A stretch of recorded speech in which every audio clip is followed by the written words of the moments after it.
这是网上最近很火的山药新吃法，西餐厅呢一份要68，我们在家做呢10块钱就能搞定。这个我都做过好多次了，但是孩子怎么吃都吃不够。这次呢我还加了红枣，营养更丰富，口感更好吃。我们先准备2根洗干净的山药，这里一定要提醒姐妹们啊，对山药过敏怕手痒的话呢，我们一定要给它戴个手套，因为山药的粘液里面它含有皂角素和植物碘，要是不小心碰到了手就会痒。我们可以用白醋或者食盐给它擦一擦，这样呢就能很快的缓解手痒了。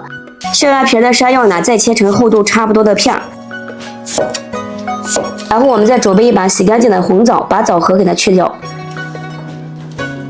再加入清水给它冲洗一遍，捞出来备用。然后再烧一锅开水，放1勺盐，1大勺的白醋，把切好的山药呢全部下锅焯水，时间不要太长啊，1分钟左右就可以捞出来了。再加入2勺的淀粉，给它翻拌均匀，让每一块山药呢都能裹上1层淀粉。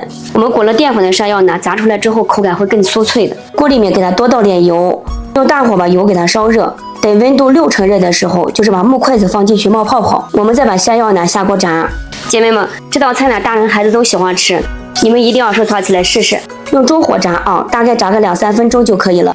中途要用筷子呢翻动翻动，让山药呢受热均匀。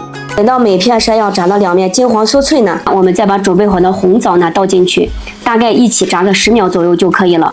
快速的给它捞出来，锅里面留点底油，来2勺的海鸭咸蛋黄酱。这道菜的灵魂呢就是这个酱，看配料表很干净的。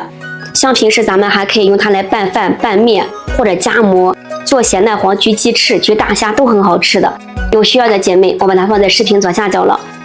先开中小火把蛋黄酱炒到流沙冒泡泡，再把炸好的山药和红枣呢倒进去，快速的给它翻炒2下，让山药表面呢都裹满蛋黄酱，它就可以出锅了。酥脆的山药外面裹着1层咸蛋黄酱，吃起来口感是沙沙的，咸香的口感呢还带着一丝丝的甜味，一点也不腻的，反而越嚼越香。姐妹们，这个孩子超级喜欢吃的，家里只要有红薯呀、有土豆呀、有南瓜都可以做的。